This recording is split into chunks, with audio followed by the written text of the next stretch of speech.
হাই friends, এই মেকুৰীজনী দেখিছেনে? এইজনী আমাৰ চবৰে মৰমৰ আছিলে। তাইৰ নাম পিংকি।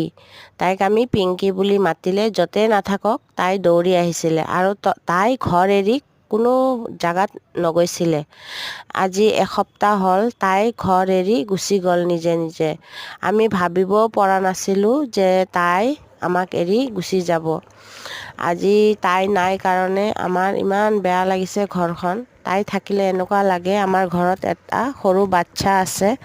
তাইৰ ভিডিঅ' কিছুমান মই দিছোঁ আগতে, কিন্তু আজি তাই এসপ্তাহ হ'ল 2 জানুৱাৰীৰ পৰা নাই, নিজে নিজে গুচি গৈছে। কিন্তু বাচি আছে, দেখিছে মানুহবিলাকে কৈছে, কিন্তু মই বিচাৰি গ'লে দেখা নাপাওঁ। মানুহবিলাকে কৈছে আছে বুলি। মানুহবিলাকৰ ঘৰত মই ফটো দেখুৱাইছোঁ, ভিডিঅ' দেখুৱাইছোঁ। থাকক, য'তে থাকক তাই ভালে থাকক।